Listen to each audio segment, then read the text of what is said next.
Thank you so much. That's okay. No, I circle from home. All the way from East But then you've got a helmet. Exactly. Because David's always complaining about those on. Okay. So tell me, what kind of boost is the wedding for the British tourism industry, do you believe? About 15 billion is earned from overseas visitors, and year in, year out, nearly 5 billion is spent by visitors, both domestic, which we're especially at Visit England promoting, and overseas, on cultural and royal tourism. And we're expecting up to 50 billion as a consequence of the royal wedding at the end of the month. So the combination then of a young, glamorous couple and all the trappings of traditional royal pageantry, that must have been something of a gift for Visit Britain. Well, at Visit England, we think it is heaven sent, and certainly when we talk to both overseas and domestic journalists, they're so relieved that there is something happy going on. And of course, millions and millions and millions of people will have the day off, will be watching, 150 countries will be watching the wedding worldwide, so it is heaven sent. And William and Kate themselves, how much of an appeal do they have of themselves? Well, I think when you look at how we are perceived in England worldwide, we're standing here in front of Buckingham Palace, which has a great tradition, but what William and Catherine bring to the promotion, dare I say, of this country is youth and exuberance and the very normal and contemporary lifestyle that they have led in this country. So then that mix of the traditional and the modern, that must be something you're happy to promote, really. Indeed, because at Visit England we're here not just to promote London, we are here to promote the whole country, and across the country we now do have a very real, not a perceived, a real mix of contemporary culture as well as our traditions. So who are we expecting then from abroad? What countries have been showing the most interest in coming for the wedding? Interestingly, the Far East have shown enormous interest. They're fascinated. Many countries like Japan have a long established cultural inheritance themselves and are genuinely interested in our complete mix in England of old and contemporary offer. And what about the Americans? They've always been fond in the past. Is there any sign of that letting up? It's a country where we derive the most visitors from anywhere in the world, and we hope that we can turn around a slight drop-off in American visitors of late with not only the royal wedding but of course the Queen's Diamond Jubilee, where yesterday all the terrific celebrations for next June, particularly the 3rd of June, on the River Thames, and also of course the Olympics and Paralympics. Of course there is going to be this big influx for the wedding itself, but what about the long-term effects? Are you hoping that it might ignite interest again, reignite interest amongst people for Britain and for the royals themselves? I think that when you look at England and see how much we have going on over the next 10 years, as you rightly suggest, a sustained ability to highlight what we already have with special events and special festivals, and the Cultural Olympiad, which will be going on throughout next year with cultural events across the country, offers us a wonderful opportunity, starting of course with the royal wedding. And do you have figures about how many people you're expecting for the wedding?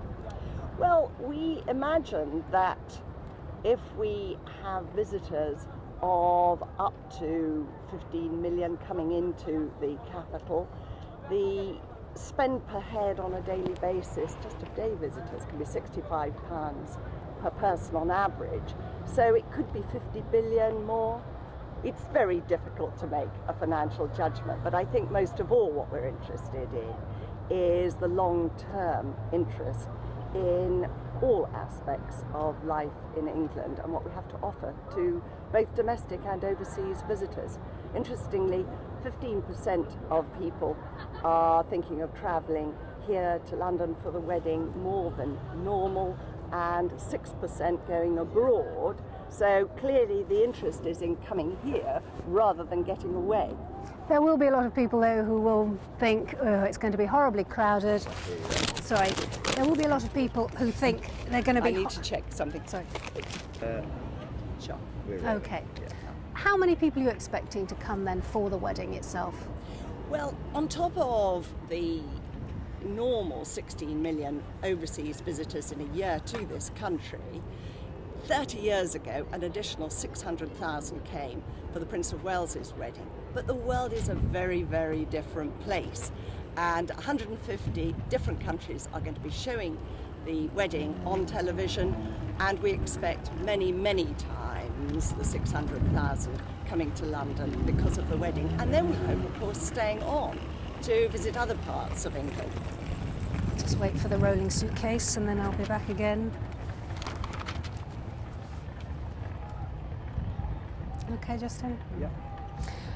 There are those that say, actually, if there were no royal family, tourism would thrive anyway, because places like Buckingham Palace would be open to the public, not just a few weeks a year. And they say that, you know, there'd be revenue if the royal family were gone, and that it's a bit of a myth that tourism and the royal family go hand in hand.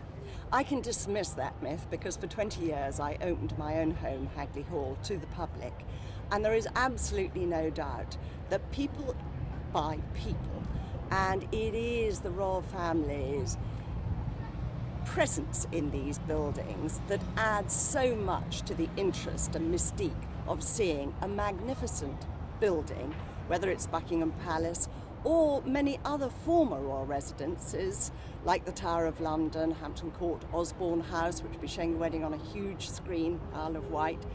I think that the numbers would drop massively if the royal family didn't inhabit these great places. Well, they point out, of course, the Tower of London, saying they're somewhere that does incredibly well as a top tourist attraction. The royal family haven't been there for years and years. But if you tour around the Tower of London, you will see that the history of the royal family is what they highlight more than anything else. It is a fascinating fortress, but it does not have magnificent paintings. It has the crown jewels, which are inextricably linked to the royal family and worn, of course, by the royal family. So even at the Tower of London, you see that the highlights are the history of the royal family as much as that wonderful fortress. Fantastic. Sorry, that was my daughter's teacher going past. I'm sorry, it's waving at me. So out of context. Just once more, tell me then, yes. how big an asset do you believe the monarchy is to tourism in this country? About 5... Sorry, Inga, I can see that. I'm sorry. Thanks. Okay. How big an asset is the royal family to tourism? Directly, the royal family, the cultural heritage, the royal family interest adds about £5 billion to the revenue from tourism, which is earning around 115 billion to this country. So they are an important facet and brilliant in terms of a PR attraction for us. And if the royal family if the monarchy was to be abolished here, what do you think the effects on tourism would be? I think that England would lose one of its key facets of highlighting our cultural past, which leads to our cultural future, embodied in two young people marrying on the 29th of April. William and Catherine have all the history of the past and all the future that we hope will be well for them, as well as tourism in England. Fantastic. Thank you, Lady Penelope. Thank Not you. at all.